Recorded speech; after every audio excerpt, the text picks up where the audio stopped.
back to another episode of Farewell Evangelion, the podcast where we go through the full Neon Genesis series, bit by bit. My name is Keith, going through for his last time, and as always I am joined by Peter. Hello! Who is going through for his first. So today, continuing the plot of the pilots of the Evangelion series, we're going to the third highest vote in the polls, Kaworu Nagisa. Yay, Kaworu. Probably the most confusing character for most people, kind of until Mari came along, I guess. Mari was also a pretty big question. So, Funny how the later on someone gets introduced, the more confusing of a character they are. Makes sense. But yeah, I would say definitely the two characters we have left, which is Kaworu now and next episode Mari, are probably the characters with the most questions around them. Yeah. Like, who is he? Why does he do the things he does? Actually, no, those are two questions we do have answers to. We exactly have those answers. Yeah. But anyways, Kaworu is the fifth child, as well. He has a birth date of September 13th, 2000, which also happens to be the exact day of the second impact. Probably a coincidence. Exactly. He is the 17th angel, Tabris, but he kind of gets a transition in the Rebuild series where he is both the first and the last angel. Yes. Because where in the original version, he is more his own angel Tabris, but he is imbued with the soul of Adam. And in the Rebuild series, that part is kind of shifted a bit where it's not clear that he's Tabris anymore. He's more just associated with the soul of Adam and not his own designation. Yeah. He's just Kaworu, man. Don't worry about it. Exactly. To be fair, I guess the Tabris thing is a bit confusing, considering everyone knows him as Kaworu. But Kaworu in the original run is kind of along the same lines as what Rei is, where it's Lilin DNA fused with angels, and it's creating something. So Kaworu as Tabris is actually the direct result of the contact experiment that happened that also triggered Second Impact. I realize now that the two questions I asked, which were presented as confusing questions, and then we joked about them not being confusing questions, are slightly more confusing than you might first think, because as we just discussed, the answer to who is Kaworu has that awkward Tabris point that can throw people off a little bit. And the answer to the question of what does he want also is not as obvious as you might immediately think, because watching the series, your first guess might just be to make Shinji happy, but we know that's not entirely accurate after the end of Rebuild, because that's not exactly his goal. His goal has been to kind of rewrite time so that they're always together, so he can try and earn his own happiness through making Shinji happy. Well, he's not doing it so he can earn his own happiness. It's kind of because the idea is that Shinji always misunderstood what was happiness for him, and realizes it in Rebuild, and that allows him to see that, oh, all these other characters also were wrong about it, I'm going to help them. Yeah. So it was Tabris absolutely, or Kaworu, I don't know, keep calling him Tabris now, Kaworu absolutely believed that he needed to make Shinji happy, and then the rug pull essentially at the end was, oh, I was doing this for my happiness, I didn't care about Shinji really, I just wanted him to be happy because I thought that would make me happy, even though I didn't realize that's what I was doing. Yeah, so his want is to be happy. It's just a very deep want that he's not even aware of. Exactly. The surface level want is Shinji's happiness. Slightly below surface level is Shinji's body. Are we going into the Neon Genesis iceberg? Oh my god, I hate those fucking iceberg videos. The thing I always love is, I'm not going to talk about the iceberg in depth, but the common one for some reason in Genesis, the top one is always, Evangelions aren't robots? Like, what? I think the top level of the iceberg should be, robot fights are cool. That's the top level of Evangelion iceberg. It's the only thing at the top. Yeah. Alright, so, Kaworu. We have now discussed who he is and what he wants.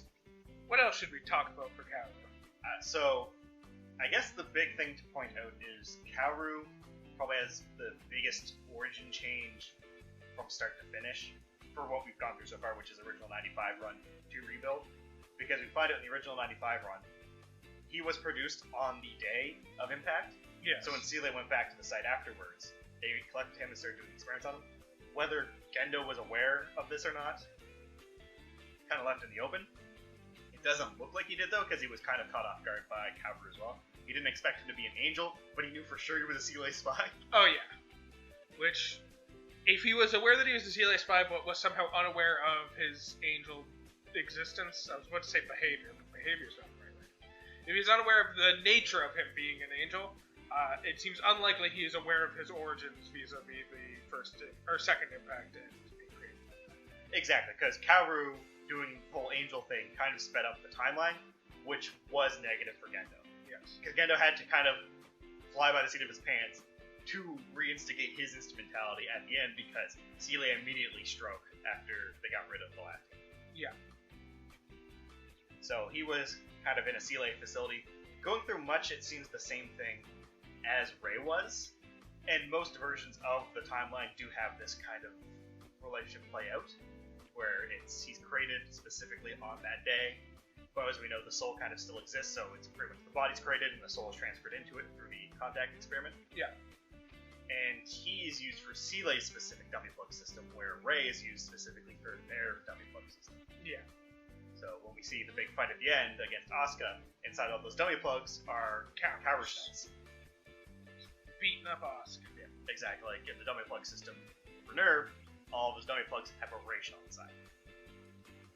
That's an interesting thought, now that I think about it. That Kaworu was the result of the contact during the second impact. Which means that if I just, found an angel and touched that angel, I would cease to exist, but in my place there'd be just a hot boy with the angel's soul inside of it. I'm okay with that. If that's what it takes to create a hot boy with the soul of an angel, I'm willing to make that sacrifice. I don't know that specifically. There's probably a bit more in there we don't know about, but you're not too far off, I suspect. Yeah. Just walk up, slap an angel across the face, and there we go. Yeah, for all we know, it could have been like a vial of blood. Yeah. I'm still willing to slap the angel across the face to find it. The old Rei method. Yeah. The classic Savage Rei. Slap an angel across the face. Or I could go with the classic Kaworu method, which is a little bit more intimate than the Rei method, but we're not going to get into the specifics right now. But yeah, in this whole concept, he's kind of kept off the grid, isolated by Seele, trained for their will. It's implied that Seele has a method for controlling Kaworu that's never really touched upon, which explains also why Kaworu's like, I have to do this at the end of the original run. It doesn't seem like he has a choice, because Kaworu choosing, I have to die now to do this, doesn't make much sense for what his goals are. Yeah. But if he had to because of something Seele was doing, that makes a bit more sense. Or, as we later learn, Kaworu has an extended knowledge of the time loop concept, so he might have already viewed that timeline as a failure. Yeah, he could tell he wasn't going to be making Shinji happy. Shinji was too far gone down the wrong path, so sacrificed his life. Or it could even be the opposite when we get to Rebuild, and he, with his awareness of the time loop, he realizes that the only chance for Shinji to be happy is for him to sacrifice himself in this moment. And either Shinji gets happy and he accomplishes his goal, or Shinji doesn't get happy and there will be another loop for him to try again. Yeah, and where Kaworu is an angel, death isn't quite the same thing for him as compared to other beings, as we know. Beings don't fully disappear when they die, their soul's still around, as, for example, when instrumentality starts, they get pulled in as well. Yeah. So, Kaworu wasn't actually going to be gone, just like he was in Rebuild. He knew he was going to still be around there at the end in instrumentality. Yeah. So, what ends up eventually happening with Kaworu going into the Rebuild series is he seems to be more fused with the concept of Adam. Now, up to this point, he's already kind of been synonymous with Adam, because Adam doesn't physically appear, and Kaworu's the first thing we got to that specific. But Rebuild, it seems to be more synonymous. Yeah. And this time, it's implied that his existence doesn't fully come from the second impact, like in previous loops. Yeah. Because he wakes up on the moon. Yeah, that's true. Whether that be the fact that maybe the coffins were the result of the impact, and Seele just has access to that and are aware of it. So, Kaworu is physically made, or the coffins come into contact during that period, which is his actual angel form maybe, and then a different coffin opens up every loop. That's the part that's not really explained. Yeah. It's a bit... It could be the coffin was purely just to personify what was actually going on with Kaworu. Yeah. And it just, he's, a bit of a showboat, and that's how he decided to manifest himself, just to, point a, haha, look at this! I'm aware that I've died multiple times! I'm some sort of moon vampire! Yeah. Look at this big streak of blood on the moon! That was me! I did that! Oh, Shinji, actually. Oh yeah, that was Shinji.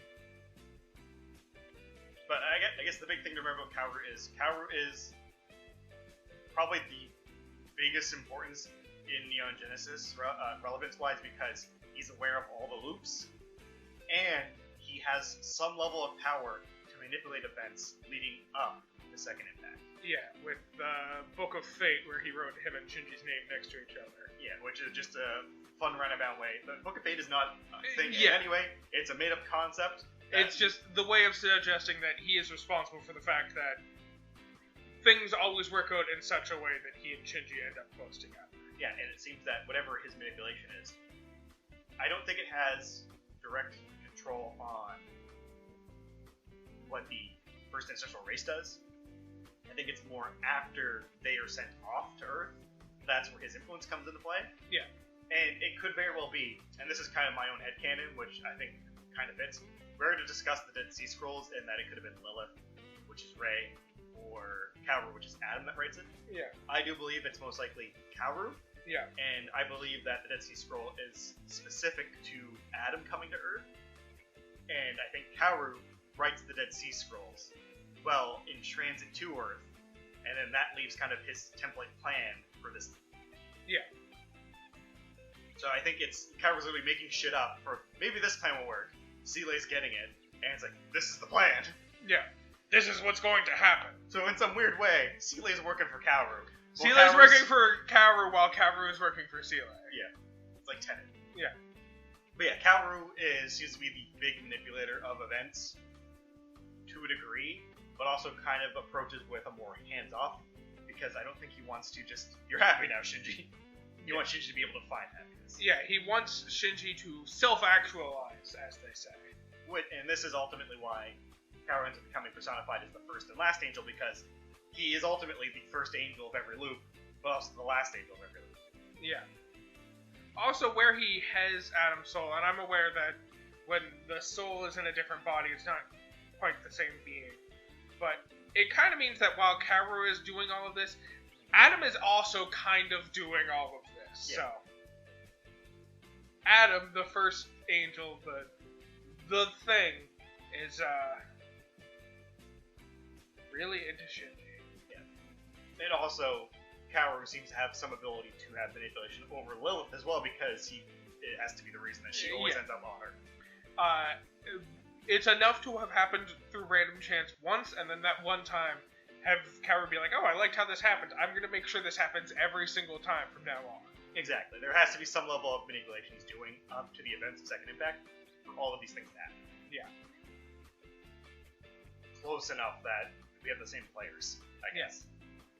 Yeah, it's essentially like Kaworu's been playing like chess against the computer, but he has like a save state, and every time he loses, he just goes back 20 turns, and he's like, alright, let's fucking try this again, except he lost the save state, so now it's just like, alright, so you do this, then I do this, then you do this, alright, now, here we are, let me try playing again now that I know where the table's at. Okay, world, hear me out. Shinji Ikari, baking contest. Yeah. Instead of killing the angels, he has to fight each one in a baking contest. Alright, hear me out, world. What if Gendo had access to a Shik Hydro and that made him happy enough to love Shinji? Would Shinji be happy then? Oh, he just shaved Rei's head and then decided to just cause the Shik impact shit. Yeah, okay. What is that? I don't know, but that sounds worse. Apple juice branding. I enjoy this new headcanon, which is that Kaworu's responsible for every single one of the weird Evangelion products and branding that we've seen. Those are all specifically Kaworu attempting to find a way to make Shinji happy through materialism. Kaworu's just perfectly throwing shit, like, because we don't know how many loops there are, and there's no guarantee, like, the guarantee is not, oh, every form of canon that exists is a loop. There could be hundreds upon thousands more out there, beyond what has been created, with the idea of, like, everything created from this point on is always somewhere in that middle spot of the loops. We know there's a first loop, we know there's a last loop. We have no idea how many happen in between. And with Kaworu, it also kind of, like, the man had to have gone crazy at some point, right? And I think those moments, like those lapses of judgment, is where we get the Shikaido universe. Yeah. Or, like, I like to imagine that there's one loop which plays out exactly the same as the 95 run, but there's no peanut butter on Earth for the entire run, because Kaworu just came up with maybe peanut butter's what's making Shinji unhappy. Peanut butter's the one thing fucking all this up. Yeah. Peanuts still exist, but peanut butter, no, fuck that. There's a loop where he just gets rid of, Walkmans, just to, let's see what happens. Yeah, you don't have access to your music, what's gonna happen this time? Oh, he didn't even make it to the ape shit. Yeah, no, he died well before him. Alright, reloop, let's try this again. Just the fucking loop where Kaworu wakes up and there's no Shinji. Yeah. I wonder if Kaworu just offs himself at that point, right? He's just like, oh, next loop. Yeah. Let's just, Sela, brings him up, and they're like, alright, we need you to start, preparing to pilot Dummy Plug. He's like, quick question, get to have a son? Nope. He's like, fuck you, I'm not doing it. Just blows his brains out. You want me to get close to Shinji Ikari, the third child? Who? Yeah. Okay, I see how this There's is. only 2 children. You're the 3rd child now, even though you're an angel. Oh, yeah, no, this isn't gonna work, buddy. I'm gonna have to go and get milk. Yeah. And cigarettes. I'll be back, though. BT Dubs, you know where the Spear of Longinus is? I just want to, impale myself real quick. Actually, no, that wouldn't even kill him. That would just seal him. Yeah. Fuck. It's hard to kill an angel. Pretty much, you have to destroy the core. Yeah. Although with the human hybrid, they don't really have the core. That's true. It might be actually easier to kill a hybrid. Yeah, I think the spear would actually kill Kaworu because it doesn't have a angel form that we're aware of. Yeah. So, crushing the body and the head going pop off kind of indicates that is the case. That's true. Or, Ray just getting strangled to death as a child and dying. Yeah, he's straight to the soul. So I guess that wouldn't work out because they just bring him back. That's true. They would just put his soul into one of the Kaworu clans and be like, fuck, alright. New plan. Ritsuko Akage had some good ideas. Kaworu. The more I talk about it, the more I like him. Oh, he's definitely a fun, interesting character because he does have that air of he knows something the whole way through that you're not aware of. Yeah, the meme we had while watching Rebuild of, don't worry, Shinji, I've already watched Neon Genesis. I know what's going to happen. Which, loop-wise, is pretty much true. Yeah. He's already seen all of Neon Genesis. Yeah. He has seen every single form of Neon Genesis media that has come out or will ever come out. Given that this is the final loop and everything else has to have been a loop that happened beforehand, he has literally, during Rebuild, seen every form of Neon Genesis canon that will ever exist. Yeah. That's pretty fucking hype. Back when we saw Kaworu wake up in the moon during the first Rebuild movie, he already knew. No, he hadn't seen Rebuild yet because Rebuild wasn't out. God damn it! But he did know everything else. It's almost like Kaworu's watching the series with us as we go through. The 3rd member of this podcast. Kaworu! He's been here the whole time. Weirdly silent. It's Keith watching for the last time, me watching for the first time, and Kaworu watching for the infinite time. Infinite. Not really an ordinal number for infinite. Yeah.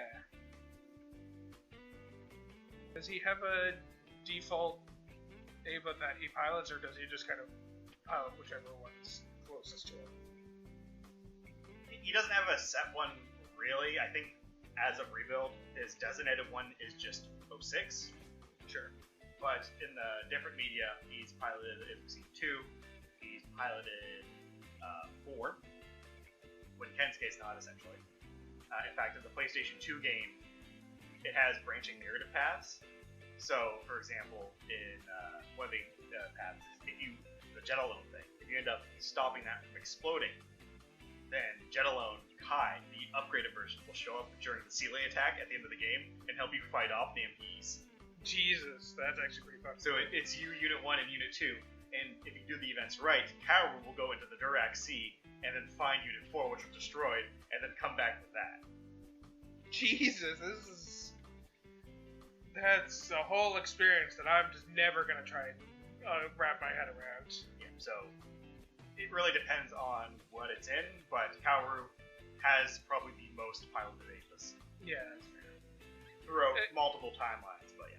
Yeah, he and Ray both have the ability to kind of fully have full awareness of their souls. They can pilot any Ava they want, and it's just Ray has no reason to pilot anyone other than Unit 0 and briefly Unit 1, whereas Kaworu, Yeah, fuck it. He's just needs an Eva in this moment. That one's closest. I'm gonna go pilot that one. Yeah, but I think ultimately what leads to that is because Unit 3 always ends up heavily associated with Toji. Unit 4 tends to be associated with Kensuke, and then Unit 5 tends to be associated with Kari.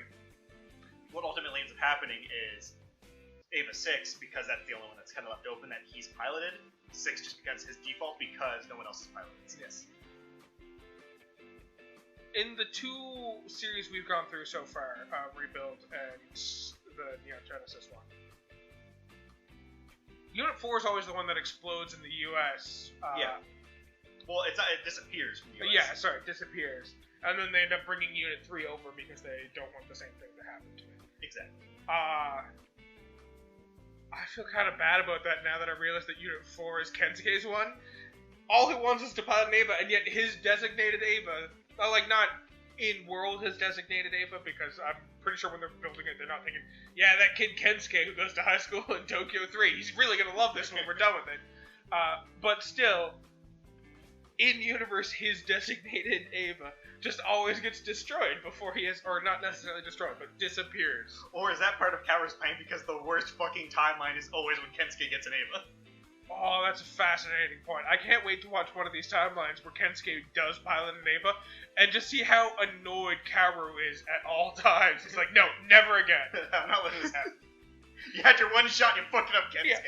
Fuck you, Kensuke. This is your fault. When I do the loop again, I'm not making sure that you don't get to pilot Eva. What are you talking about? I don't care that you don't know what I'm not talking about. Which, in my mind, means that I would be willing to make the guesstimate that in the first loop, the Eva did get disappeared or whatever, just purely by coincidence, and then eventually while Kaworu was just throwing shit at the wall, he's like, fuck it, let's see what happens if I allow this one to survive. Kensuke can become a pilot, fuck it, we'll see what happens. Kensuke pilots, and he's like, this was the worst decision I've ever made in this entire loop. Everyone in the world except for Shinji is happy. Yeah. Shinji has taken Kensuke on... saved the day, protected everybody, everyone's happy, and then Shinji just died in a hole. Yeah. Shinji somehow got lumped up with everyone else's sadness, and it was just pooled into Shinji. He has an entire planet's worth of sadness all alone. Can't even relate to other people because everyone else is fucking happy right now. He's right in this timeline. Everyone does fucking hate him because he's just a downer. Yeah, he's a real bummer. Oh, fuck. New favorite timeline. Yeah, Kaworu, the other interesting thing about him is he's kind of one of the waifu war characters too. Yep. And I think it's we joke a lot about like the sexual tension between. There are no carnal feelings. Yeah. Shinji has no carnal feelings. It doesn't mean there can't be sexual tension between the two. Yeah, of course. It also doesn't mean that Kaworu doesn't have carnal feelings for Shinji. Yeah. I think ultimately, if the relationship between them has sexual undertones, though, it's not really important to the character. Oh god. I think it's just he's hyper affectionate to Shinji because that's the idea of the character, that this character is self-sacrificing to the point of making Shinji happy, that ultimately that's a bad thing. Yeah. So it's like that liking something too much. Yeah. I don't know if we talked about this before, but I'm almost certain we did during one of the earlier podcasts when we were first going through Neon Genesis. But each of the characters kind of seems to represent a different form of how to handle mental health issues, but wrong. Yeah. And Kaworu is very much so on the spectrum of, like, losing himself in his service to others, and it's just not a healthy way to cope with trauma or anything. And Kaworu's just proving that point for us. It's the whole using Heelys to get away from your feelings. Yeah. Well, to be honest, how can you have bad feelies when you've got Heelys? That's also true. All I wanted when I was growing up was Heelys, but my mom was like, no, they're expensive and you'll hurt yourself, and also, they're fucking stupid. You're not letting you get away from your feelings. Yeah. And looking back on it, she was right on 2 out of 3 points. They are expensive, and I would have hurt myself, but they were not fucking stupid. Everyone hurt themselves the Heelys. Yeah. But yeah, I guess the point, and it's a thing that happens in anime a lot, where the point of the character kind of boils down to for people trying to ship the characters, when ultimately That's not what the series Yeah, is. the series has never been about who Shinji ends up with. Does he end up with certain characters in different timelines? Yes. He's ended up with pretty much everyone at this point. Except for Gendo. He's never won. I assume there's a timeline where, not romantically, but just ends up with a happy father-son relationship in at least That's one kind time. of rebuilt. Kind of, I guess. He finally gets the hug. And that's, at the end of the day, isn't that what Shinji always wanted? It was a giant robot! Projecting my own feelings onto Shinji, he has given up on a hug from his father a long time ago and no longer wants that. But then he got it. That's fair. And everything went right from there. I can continue projecting my feelings. Shinji got the hug and immediately solved all of everyone's problems. Yes. Including allowing his father to be dead with his mother. Fine, you want the mother? Both of you can be dead. You're both Evangelions now, and guess what? Evangelions are gone. I'm wishing you both out of existence. Neither one of you exists. You both count as Evangelions.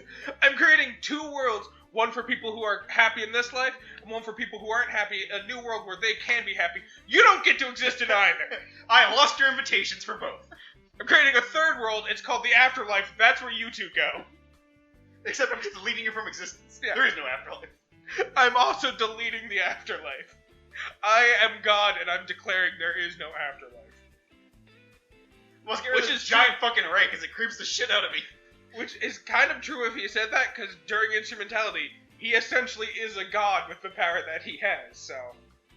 Yep, that's what instrumentality tends to do to people. Yep, makes them a god. What would have happened if instead of...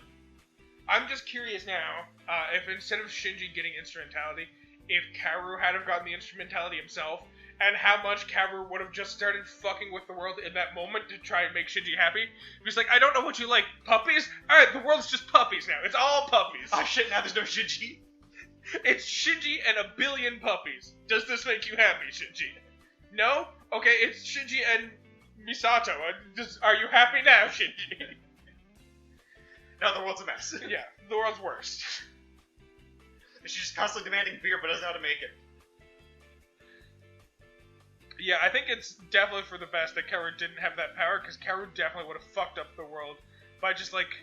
Well, he's already fucking with the world enough by throwing shit at the wall to see what sticks with the loops.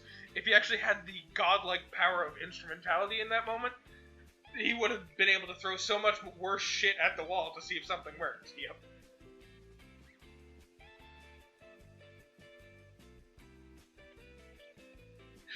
If Kaworu just, like, used the power of instrumentality to just create serotonin inside Shinji's head. We're gonna take the world, we're just gonna crank up those serotonin levels just slightly. Yeah. For everybody. We're just gonna make everyone chemically happier. I don't care about what's going on in your life, you're just chemically happy. What if Lilith just made a plant that just released serotonin into the air? Yeah. But, like, a nice low level of serotonin, so you don't have any side effects. Just, like, a little bit of serotonin. Everyone's happy. It was all destroyed during second impact. Shit. Alright, what if the oceans released... Oh, no, those are also dead. Fuck. I'm out of ideas. So what if we invented a man named Kaji? What if we invented a man who fucks, and we called him Kaji? Oh, he's also dead. Which is another fun thing to think about. There's really 3 characters that, or I guess 4 characters that Kaworu is, like, heavily associated with, being Gendo, Kaji, Shinji, and Rei. Yeah. It's fun that Kaji's cementing him as one of the core Evangelion characters, I suppose, and not just a fun side character. Yeah. I'm sure there are other reasons he's tied to it, but my understanding is the greatest tie to him is from Rebuild, where we find out during that time gap, Kaworu was briefly head of Nerve, and Kaji was his second in command. That's a fun little dynamic those two. Kaworu was Gendo, and Kaji was Fuyutsuki. Yeah. But Fuyutsuki the fucks. Does this imply... kind of... Actually, now that I think about it, it kind of does. I was about to ask if this implies that Kaworu lost the person he loves and was using Nerve to try and get them back, and this person also had kind of a mentor-mentee relationship with Kaji. And yeah, that's 100% tracks. Shinji is Yui in this time. for that brief 14-year time gap. 14 years? 14 years, yeah. So yeah, during the time when Rebuild wasn't happening, fucking Kaworu was Gendo, Kaji was Fuyutsuki, and Shinji was Yui. My god. He was also a part of One. Yeah. Oh my god, the more I think about it, the more it fits. The most interesting thing that's about this timeline, though, is the fact that Kaworu was head of NERV. This was also confirmed through interviews with Otto and them. And then after Gendo got NERV back during the fall of humanity, he ends up letting Kaworu also still work for him, knowing full well that he was a NERV Asili spy that overthrew him. Yeah. Gendo's just doing his own thing, man. I mean, you knew that Kaji was like a triple agent. Yeah. I don't think he really cares about your allegiance as long as you have purpose for what he's doing. Yeah, you could be serving someone else so long as through serving them you benefit him. Yeah. Also, he probably saw himself in Kaworu and how he was doing everything to bring back the person he loves, and he was like, alright, yeah, I can respect that. I disagree with the target of your affection, but sure. Yeah, I don't think anyone should have affection for that person, but I can recognize myself in your actions, and thus I'm willing to allow you to continue. Game recognize game. Yeah. Kaworu as your Fuyutsuki, that's a weird... Or not Kaworu. Kaji as your Fuyutsuki is a weird choice, but fuck it, it's fine. Picking someone that fucks? What's that about? You think I would allow Fuyutsuki to be my Fuyutsuki if Fuyutsuki fucked? The only reason I allow Fuyutsuki to be my Fuyutsuki is because he is the object of the Curse of Eva. He ages for the pilots. That keeps him from fucking. For some reason, when he lost the vice commander position, though, it didn't stop. No, it just kept happening. Whew. Yeah, I guess Kaji ends up doing for Kaworu what Rebuild does for Shinji in a sense, where it kind of separates him from the character ties and allows him to kind of be on his own. Yeah. Which ultimately ends up being the big change for him because he's able to experience without the direct influence of all these characters. And Kaji kind of gives Kaworu purpose outside of Shinji during that brief time that Shinji doesn't exist. So ultimately, Shinji being gone for 14 years also ends up helping Kaworu develop and understand there's more to life than just making Shinji happy. Unfortunately, during none of the loops did it work out that way for Gendo, where the time without Yui allowed him to grow as a person. No, he kind of stagnated aggressively. Very much so. Yeah. So, Kaworu's a better Gendo than Gendo. Good to know. I think we realized that pretty early. Yeah. You know, I love you, Shinji, and I'm willing to sacrifice myself for your happiness. Yeah, I just want you to be happy, and I am here to support you in whatever way you need. Yeah, that already makes him a better father to Shinji than Gendo is. Pretty much.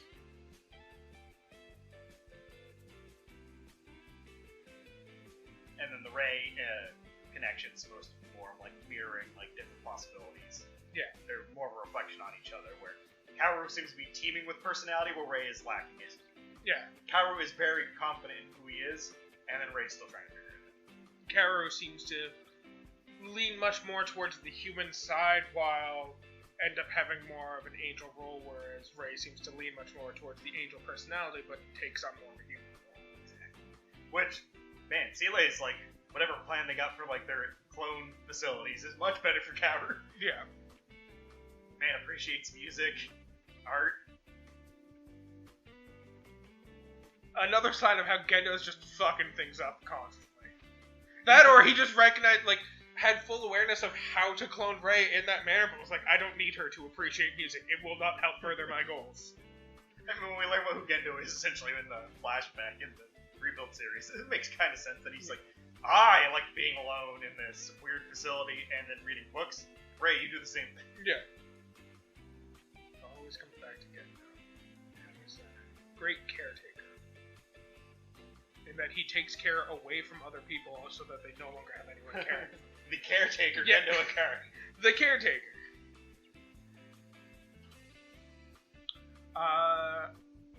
Is there anything else we should talk about Kaworu before moving on to questions and stuff? I think it ultimately breaks down the character of Kaworu, where, you know, he loves Shinji to a fault, which ends up being a negative because he effectively gives Shinji no autonomy through his actions, and thus kind of stunted his growth. Well, my only questions about Kaworu have already been discussed during this episode. Mainly, who is he and what does he want? does the audience have any questions for us? Okay. Yeah, so we do have a series of Kaworu questions that we have from the audience. Let me just pull those up. These were asked through Instagram, and of course, if you think we missed any of your questions after we go through them, feel free to email us at what'smypodcastabout@gmail.com. So the first question we have here is from Tom the Cat. Thoughts on how Rebuild Kaworu knows Kaji?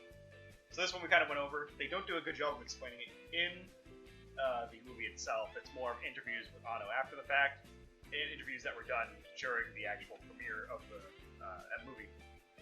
Those flashbacks we end up seeing, or things that look like parts of instrumentality, are actually flashbacks that Kaworu's having, in a sense, so memories. And it was confirmed that Kaworu was acting chief of Nair, while Kaji was second in command. And in that 14-year time span, while Nair was active before the full Third Impact and Melee being formed, they were working together. Question. In any of the loops that you're aware of, does Kaji not exist? Not that I'm aware of. Okay.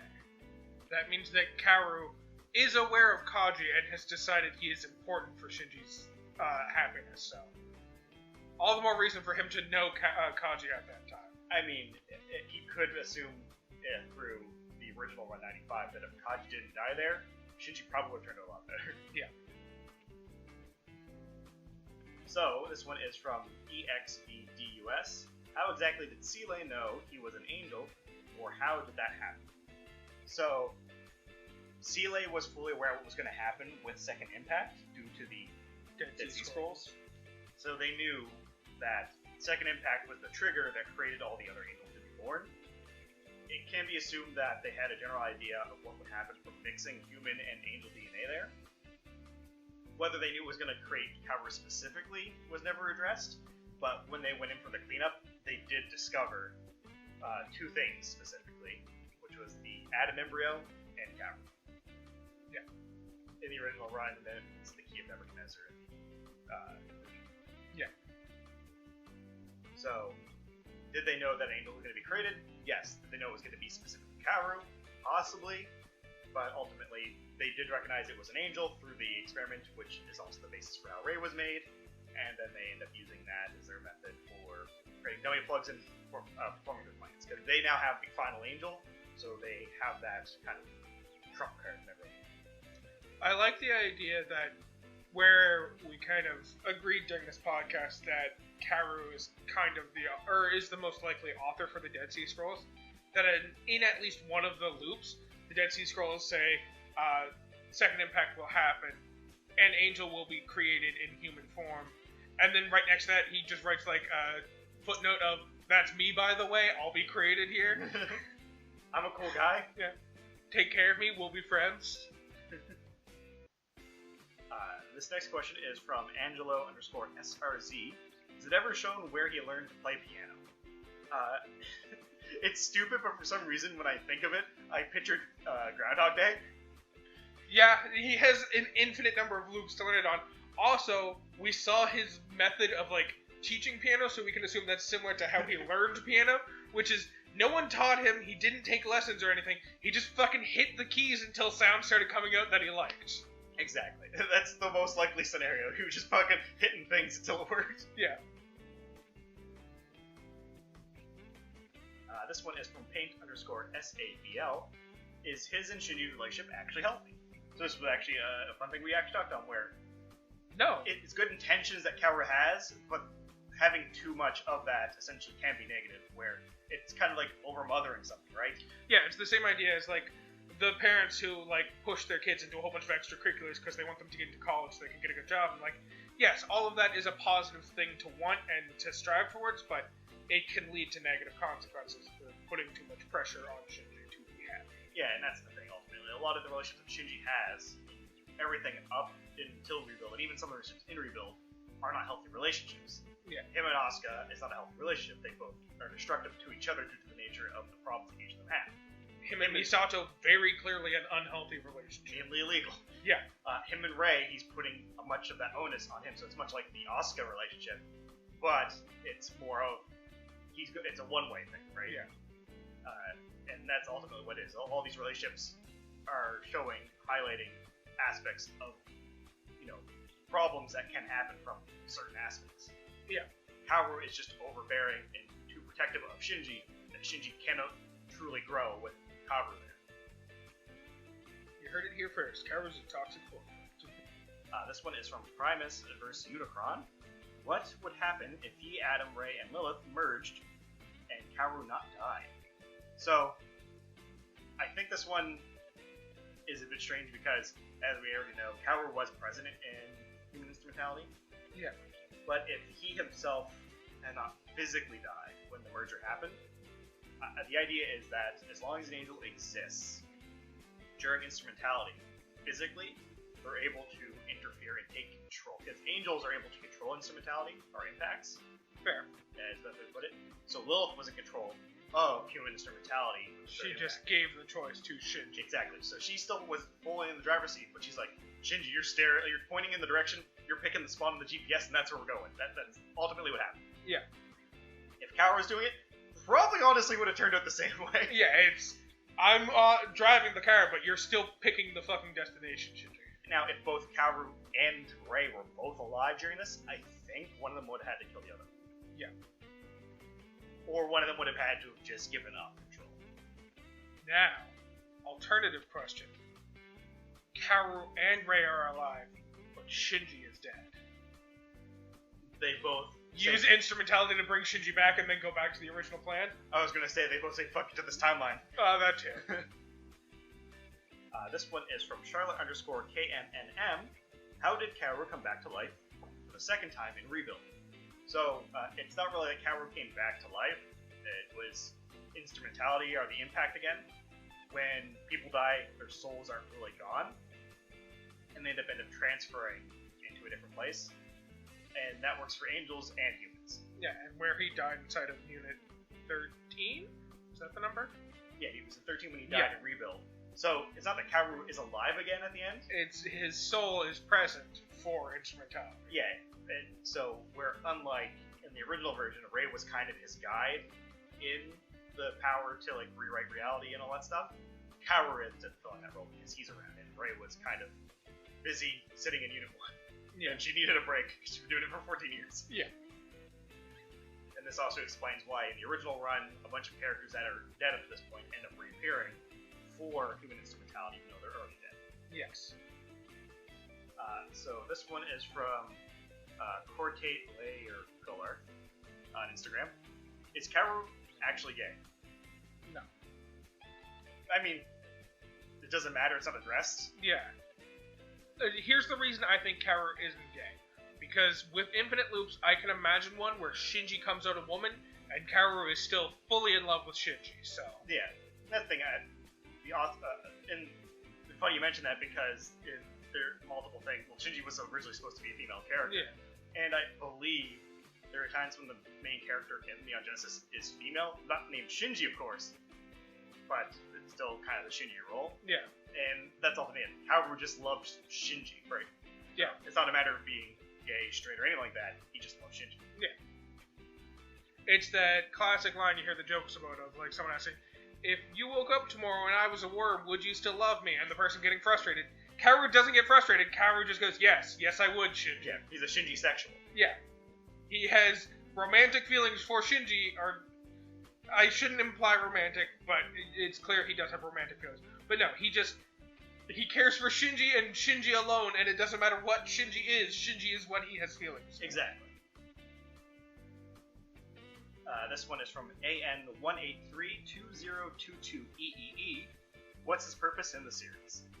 So this one we already kind of went over a bit, but ultimately it's to show the downfall of the overbearing type of affection, the one where you don't give the person their own room to breathe and try to control everything about them to lead to your desired outcome for them. Yeah. And not really what they want for themselves.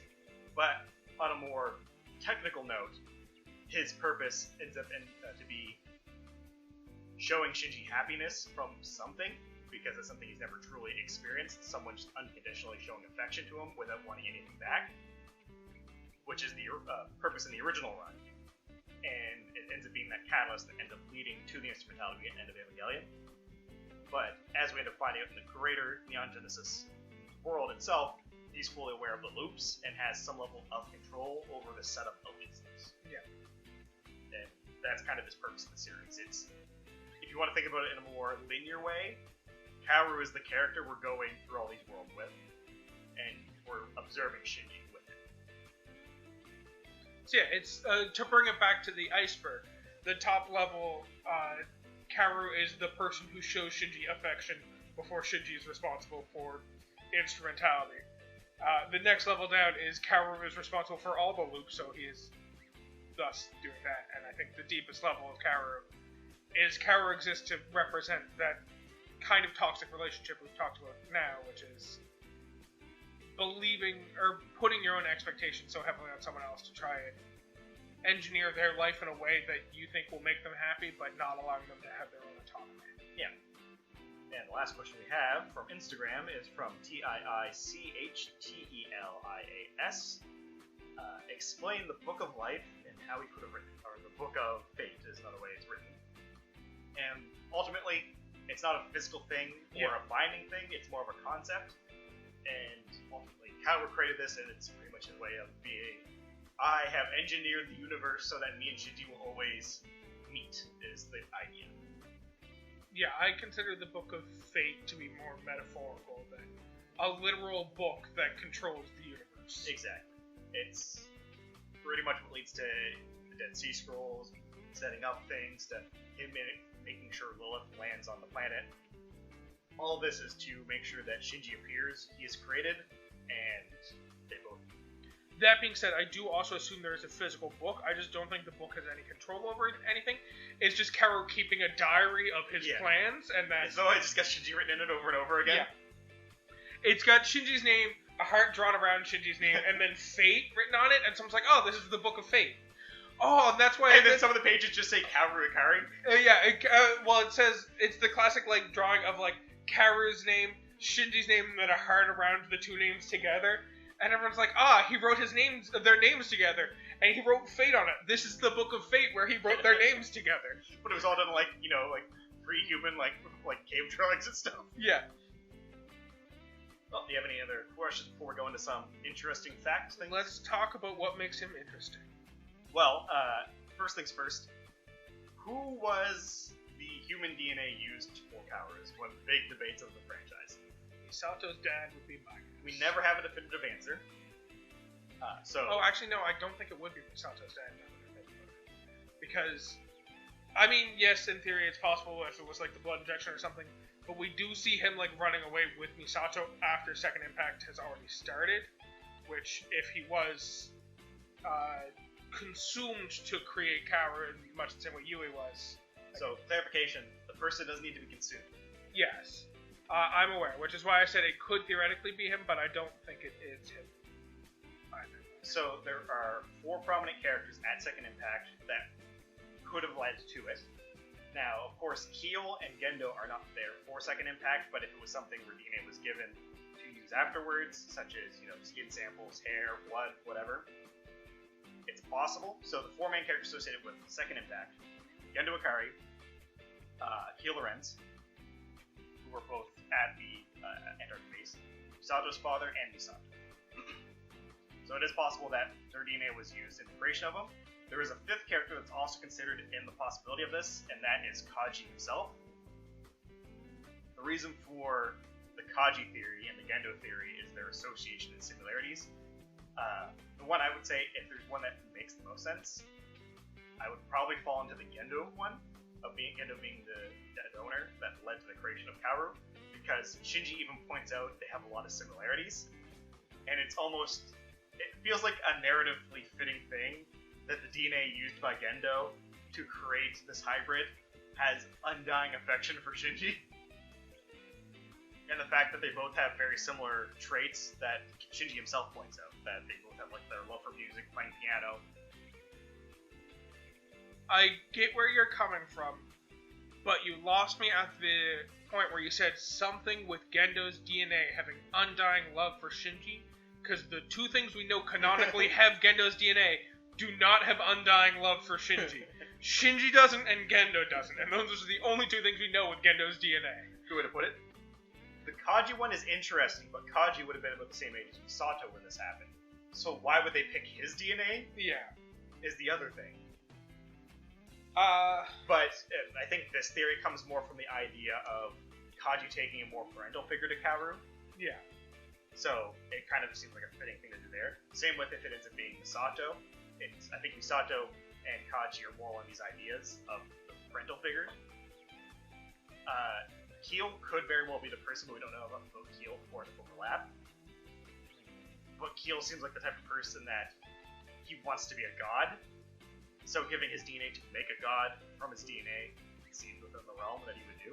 Yeah, I think, for me personally, the one I think is most likely is probably Keel, because he probably has the belief that if it has his DNA, he'll have an easier time controlling it or something. Yeah.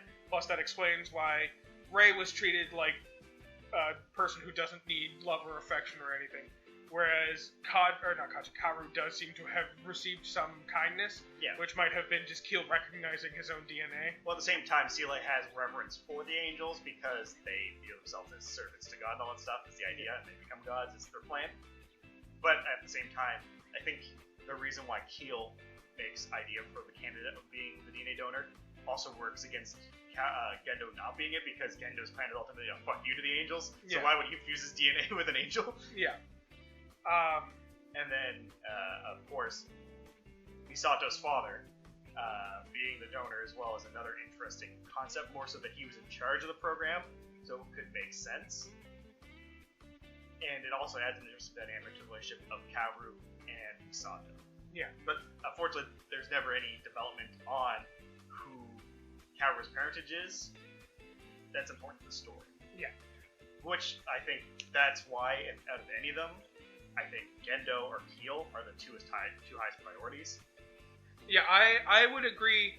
Keel seems like the most likely to me. I don't think it's Gendo for the reasons I've listed, although I'm not going to say it's definitely not Gendo. I could easily be wrong.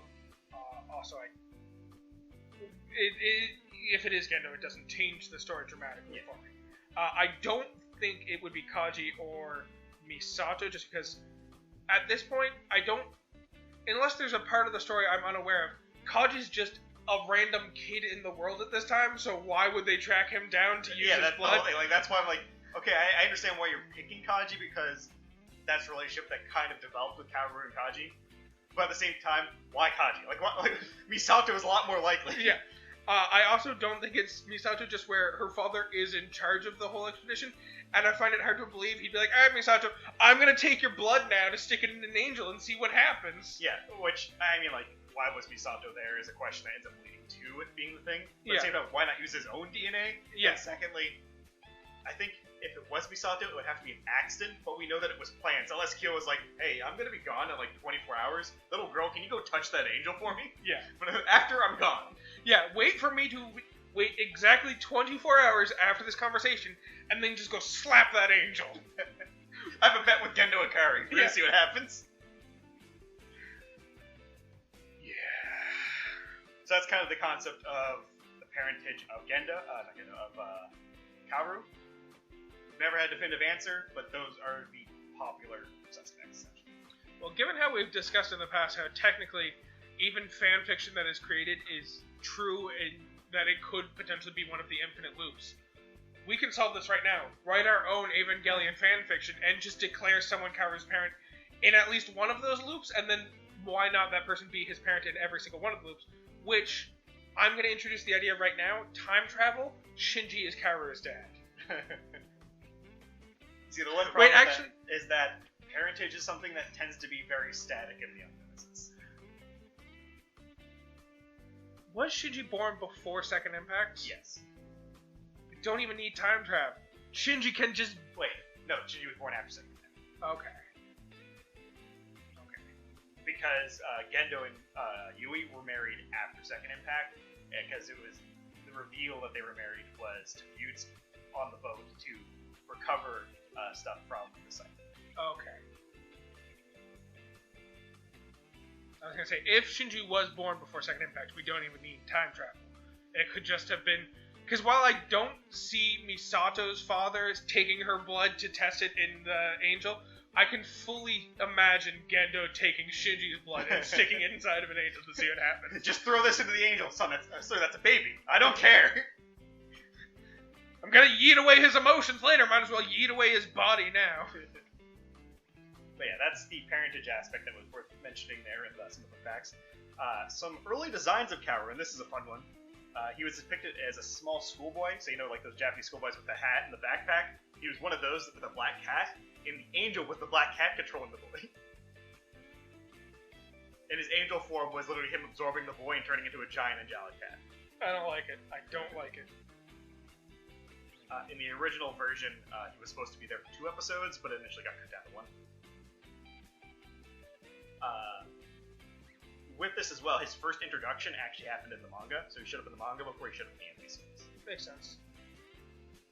On top of that, he's around longer in the manga as well, which also leads to so his angel reveal was also a bit delayed compared to it wasn't too far from the anime reveal, essentially. That's what I put it. His hair color is originally described as blonde, but it seems to take on a more silver color to be more in line with the angel hybrid concept that they could do with the red eyes and a very light hair color, almost void of pigment. Yeah. God, this is just gonna make me want to attack albino people from the streets. It's I know you're not a person, you're an angel. And they're gonna be like, what? And I'm gonna punch him in the face and probably get arrested for beating up albino people. Probably. On top of that as well, Kaworu, for his design notes when it was being made, it was just the word refined. I can agree with that. Now, Neon Genesis, well, as most animes, New Type and Anime Age, 2 very popular magazines for just the whole anime community, has polls for franchises that were popular characters, and Kaworu has consistently been in the top 2 for most popular male character in the franchise. With Shinji or with Kaji, Gendo, one of those 3? Tends to be Shinji. In the movie Into the Spider-Verse, Kaworu lookalike appears with Asuka, Rei, and Shinji. Oh, sorry, not the movie, in the 5th chapter of the comic line. Okay. I was gonna say, I don't remember seeing them, but maybe.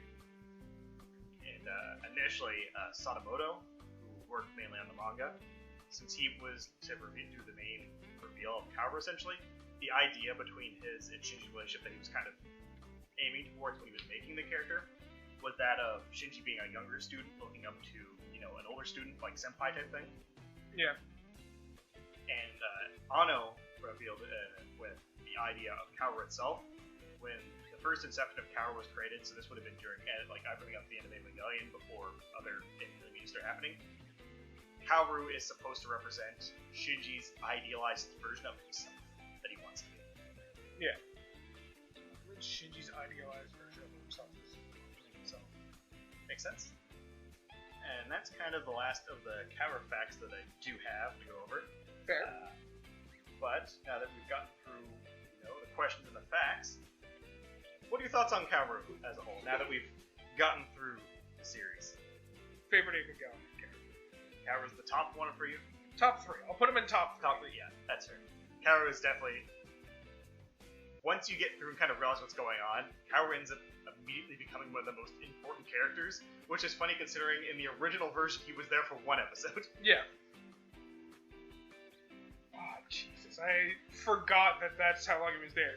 He got introduced and then died at the end of the fucking episode. Yeah, impressive to go from 1 episode character and Last Angel to probably one of the most important characters to the structure of everything going on in Evangelion. Yeah. Quite the growth line you had, Kaworu. Yeah, and I would say, as a person who's gone through a series more on a slower pace, Kaworu was a character I definitely didn't have that much interest in.